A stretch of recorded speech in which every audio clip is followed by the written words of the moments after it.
प्रदेश सरकार के मंत्री राकेश सचान जी, प्रदेश सरकार के मंत्री श्री संजीव गौड़ जी, जिला प्रभारी अनिल सिंह जी,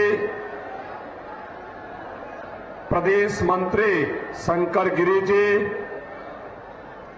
राज्यसभा के माननीय सांसद श्री राम सकल जी, माननीय विधायक भूपेश चौबे जी, माननीय विधायक अनिल कुमार मौर्य जी, एमएलसी विनीत सिंह जी के प्रत्याशी श्री श्रवण गौड़ जी, जिलाध्यक्ष अपना दल श्री सत्यनारायण पटेल जी, पूर्व विधायक श्रीमती रूबी प्रसाद जी, आज के इस कार्यक्रम में उपस्थित भारतीय जनता पार्टी और अपना दल के सभी पदाधिकारीगण और भारी संख्या में उपस्थित दुग्धे विधानसभा क्षेत्र से जुड़े हुए मेरे सभी उपस्थित बहनों और भाइयों, आज मुझे एक बार फिर से दुग्धे में आकर के आप सबसे अपील करने का अवसर प्राप्त हुआ है। बहनों और भाइयों, भारत की प्राचीन परंपरा का प्रतीक, भारत की सभ्यता और संस्कृति के उद्गम स्थली सोनभद्र और दुग्धी की इस पावन धरा को नमन करते हुए आप सबका मैं हृदय से अभिनंदन करता हूं, स्वागत करता हूं। बहनों और भाइयों, प्रधानमंत्री मोदी जी के मन में भारत के विकास और भारत की विरासत दोनों के बारे में जो संवेदना है, उसे संवेदना का परिणाम है अयोध्या में रामलला का भव्य मंदिर 500 वर्षों के बाद आज बन करके तैयार हो गया है। और बहनों और भाइयों, इसी का परिणाम है कि 2025 का जो वर्ष है, इसे मोदी जी ने जनजातीय वर्ष के रूप में, भगवान बिरसा मुंडा के वर्ष के रूप में घोषित करने का ऐलान किया है। भगवान बिरसा मुंडा महान स्वतंत्रता संग्राम सेनानी थे। भारत की आजादी के लिए उन्होंने अपना सर्वस्व न्यौछावर कर दिया था। हमारे जनजातीय बंधुओं के गौरव के लिए उन्होंने भारत के लिए जनजातीय समाज को भारत की आजादी के साथ जोड़ने के लिए प्राण से कार्य किया था। और 2025 का अगला वर्ष भारत जनजातीय गौरव वर्ष के रूप में मनाने का काम करेगा। बहनों और भाइयों, आज हमारा भारत दुनिया की एक बड़ी ताकत बन रहा है। भारत की इस ताकत का ही परिणाम है कि आज दुनिया भारत के सामने नतमस्तक है। दुनिया के अंदर हमारा सम्मान बढ़ा है, देश की सीमाएं सुरक्षित हुई हैं, आतंकवाद और नक्सलवाद समाप्त हुआ है। बहनों और भाइयों, याद करिए, पहले आतंकी वारदात होती थी, जगह जगह विस्फोट होते थे, निर्दोष लोग मारे जाते थे, सेना के जवान शहीद होते थे। बहनों और भाइयों, आज आतंकवाद और नक्सलवाद समाप्त हुआ है, विकास आगे बढ़ा है, और अब तो पटाखा भी थोड़ा जोर से फट जाए तो पाकिस्तान सफाई देता, कहता साहब मेरा हाथ नहीं है। ये ताकत है भारत की, ये नया भारत है। छेड़ता नहीं है, लेकिन कोई छेड़ता है तो उसको छोड़ता भी नहीं है। और इसीलिए मैं आया हूं आज आपके पास। आप सोचो, समाजवादी पार्टी की सरकार के समय गरीब जनजातीय समाज, अनुसूचित जाति के लोग भूख से मरते थे, भूख से तड़पते थे, किसान आत्महत्या करता था, नौजवान प्लान करता था, नक्सलवाद जबरन लोगों की संपत्तियों पर कब्जा करता था, दबंग और माफिया प्रवृत्ति के लोग आपके संसाधनों पर कब्जा करते थे। लेकिन आज 80 करोड़ लोगों को मोदी जी के नेतृत्व में फ्री में राशन, 60 करोड़ लोगों को मोदी जी के नेतृत्व में 5 लाख रुपए प्रतिवर्ष स्वास्थ्य बीमा को उपलब्ध कराया जा रहा है, फ्री में उपचार की व्यवस्था, 12 करोड़ किसानों को किसान सम्मान निधि, 12 करोड़ घरों को शौचालय का निर्माण, और हमने तो सोनभद्र के लिए विशेष व्यवस्था की है। हमने कहा है जितने भी जनजातीय समुदाय यहां पर है, चेरो है, गौड़ है, या अन्य जितने भी पुक्सा है, थारू है, या जो भी जितने भी समाज के लोग हैं, इन सबके साथ साथ कोल जाति के उस सब परिवारों को जिनके पास मकान नहीं, हमने एक एक मकान उपलब्ध करवाने का काम किया है। बहनों और भाइयों, मोदी जी ने घोषणा की है जितने भी गरीब होंगे उनको एक एक आवास अगले 5 वर्ष के अंदर बनकर के तैयार उनको मिल जाएगा। और हमने तो पहले ही शुरुआत कर दी।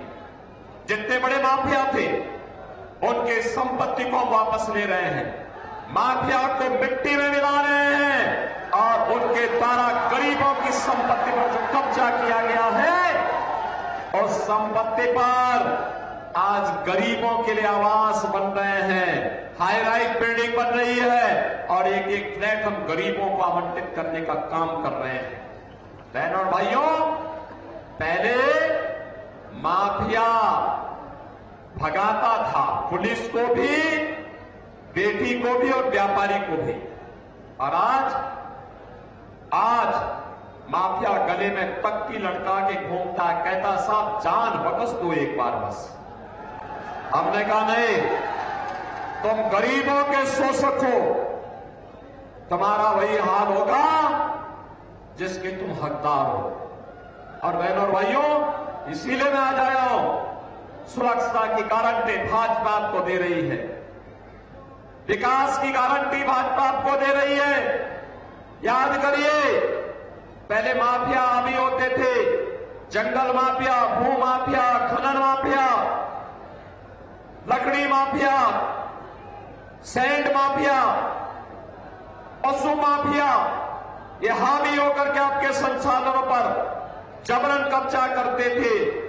और आज बहनों और भाइयों, माफिया समाप्त, अब विकास हो रहा है, कनेक्टिविटी, 4 लेन 6 लेन की सड़कें, और हमने तो ये भी किया है, यहां जितने भी जनजातीय परिवार हैं जिनके पास संपत्ति नहीं है उनको पट्टा करने की कार्रवाई भी अंतिम चरणों में चल रही है। और मैं उन्हें आश्वस्त करता हूं, हर एक परिवार को उसका अधिकार देकर के ही रहेंगे।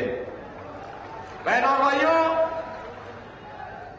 जिन लोगों ने आपको 70 वर्षों तक एक एक बूंद पानी के लिए तरसाया था, जिन लोगों ने विकास के लिए तरसाया था, यह सबसे अच्छा समय है जब एक और भाजपा की सरकार आपको हर घर नल की योजना के माध्यम से शुद्ध पेयजल उपलब्ध करवा रही है। तब आपके पास एक अवसर है कि जिन लोगों ने पानी के लिए तरसाया था, आज उनको एक एक वोट के लिए तरसाइए। जो लोग यहां की अशांति के कारण थे, उन लोगों को अपने वोट से जवाब दीजिए। बेटी और व्यापारी की सुरक्षा के लिए जो खतरा थे, उनको एक एक वोट के लिए तरसाइए। जिन लोगों ने यहां के विकास को बाधित किया, जिन लोगों ने इस क्षेत्र को बदनाम किया, उनको एक एक वोट के लिए तरसाइए। और इसीलिए आज मैं आपके पास आया हूं। लोकसभा के चुनाव में देश की जो आवाज है, उस आवाज के साथ सोनभद्र और दुग्ध की आवाज भी जुड़नी चाहिए। देश की आवाज है, फिर एक बार और अब की बार 400 पार। 400 पार में सोनभद्र भी आना चाहिए। सहमत हैं? श्रीमती रिंकी कौल दिल्ली में संसद में जाने के लिए कप प्लेट के साथ आपके पास आई है। कप और प्लेट। क्या चुनाव चिन्ह है रिंकी कौल का? Cup plate. रिंकी कौल को सोनभद्र में, दोगती में कप प्लेट पर जो वोट मिलेगा, वो सीधे सीधे मोदी जी को जाएगा दिल्ली में।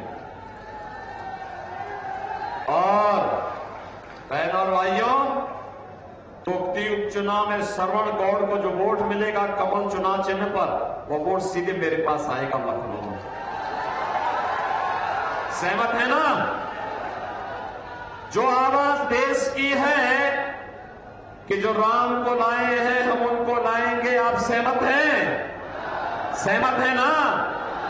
देखो, ये समाजवादी पार्टी के लोग तो रामद्रोही है, ये राम भक्तों पर गोली चलाने वाले लोग हैं, रामद्रोही हैं। राम भक्तों पर उन्होंने गोलियां चलाई थी और ये आज भी कह रहे हैं कि अगर समाजवादी पार्टी और कांग्रेस की सरकार बनेगी तो अनुसूचित जाति, जनजाति और पिछड़ी जाति के आरक्षण को मुसलमानों को बांट देंगे। अरे बाबा साहब भीमराव अम्बेडकर का ही अपमान कर रहे हैं। बाबा साहब भीमराव अम्बेडकर ने कहा था धर्म के आधार पर आरक्षण नहीं हो सकता है। आरक्षण अनुसूचित जाति, अनुसूचित जनजाति और मंडल कमीशन की सिफारिश के आधार पर पिछड़ी जाति के लोगों को ही केवल मिल सकता है। बहनों भाइयों, हमें धर्म के आधार पर आरक्षण नहीं होने देना है। और भाजपा आपको आश्वस्त करती है, अनुसूचित जाति, पिछड़ी जाति के अधिकारों पर किसी को डकैती डालने की छूट नहीं देंगे, चाहे वह कांग्रेस और सपा हो, चाहे कोई भी हो, उनको डकैती डालने की छूट नहीं देंगे। बहनों और भाइयों, ये कह रहे हैं सत्ता में आएंगे तो विरासत टैक्स लगाएंगे। इनका ये विरासत टैक्स औरंगजेब का जजिया कर है। औरंगजेब मुगलों का सबसे क्रूर बादशाह था। उसने पहले अपने भाई की हत्या की, फिर अपने बाप की हत्या की। और बहनों और भाइयों, कोई मुसलमान भी अपने पुत्र का नाम औरंगजेब नहीं रखता, लेकिन उसने हिंदुओं पर एक टैक्स लगाया था, उसका नाम था जजिया कर, जजिया टैक्स। उसने वो कहता था या तो टैक्स दो नहीं तो मुसलमान बनो। और आज इसी रास्ते पर कांग्रेस और समाजवादी पार्टी जा रही है। लगता है औरंगजेब की आत्मा इनके अंदर घुस गई है। बहनों और भाइयों, हमें दोबारा हिंदुस्तान में औरंगजेब को पैदा नहीं होने देना है। आप सहमत हैं? औरंगजेब को पैदा होने देंगे? जो पुण्य राम जन्मभूमि में मंदिर निर्माण को लेकर आपको प्राप्त हुआ है, सपा कांग्रेस को वोट देकर के इसको पाप में मत बदलना। और इसीलिए मैं आया हूं कि लोकसभा के लिए श्रीमती रिंकी कौल और दुग्ती उपचुनाव के लिए श्री श्रवण कुमार गौड़ ये भारतीय जनता पार्टी और अपना दल के प्रत्याशी हैं। विजयी बना के भेजेंगे। दुग्ती समर्थन करेगा। दोनों हाथ आगे बोलो भाई। आप तो हमारे सीमावर्ती क्षेत्र के, बॉर्डर के प्रदेश के लोग हैं। आपके ऊपर तो हमको गर्व होता है कि लखनऊ और दिल्ली से इतनी दूरी पे रह करके बहादुरी के साथ आप काम करते हैं, जूझते हुए काम करते हैं। इसलिए दोनों हटा के बोलेंगे भारत माता की, भारत माता की, भारत माता की। बहनों और भाइयों, मेरी अपील होगी, 4 दिन का समय है। ये 4 दिन देश के लिए देंगे। कितने लोग देने को तैयार हैं? कितने लोग तैयार हैं? सड़क की ओर भी बोलो, हाथ खड़ा करके बताओ मुझे कितने लोग तैयार होंगे। बहनों और भाइयों, मैं आपसे अपील करूंगा, 4 दिन प्रतिदिन आप में से हर व्यक्ति 10-10 घरों में जाएंगे।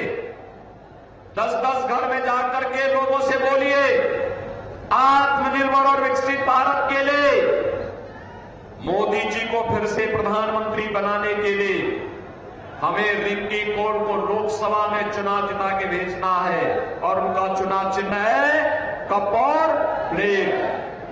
क्या चुनाव चिन्ह है? और उत्तर प्रदेश को माफिया से मुक्त करने के दूसरे क्रम में माफिया की संपत्ति पर गरीबों के मकान बनाने के लिए, महिला संरक्षण गृह स्थापित करने के लिए और अच्छे हॉस्पिटल और विकास की प्रक्रिया को आगे बढ़ाने और काशी और अयोध्या के बाद अब मथुरा की तरफ बढ़ने के लिए हमें श्रवण गौर को कमल चुनाव चिन्ह पर चुनाव जिता के भेजना है। बोलेंगे 4 दिन में 40 घर हर व्यक्ति जाएगा, जा सकता है। और फिर उन 40 घरों में जितने भी मतदाता होंगे 100-150 उन मतदाताओं को चुनाव के दिन मतदान केंद्र में ले जाकर के मतदान कराना है। कराएंगे? कराएंगे? कराएंगे? तो मेरे साथ बोलेंगे भारत माता की, भारत माता की, भारत माता की। जय श्री राम, जय जय श्री राम। तो रॉबर्ट्सगंज से मुख्यमंत्री योगी आदित्यनाथ को आप सुन रहे थे, जो कि जनसभा को संबोधित कर रहे थे। और रॉबर्ट्सगंज से बीजेपी प्रत्याशियों को जिताने की अपील उन्होंने जनता से की है। और चलिए इसी के साथ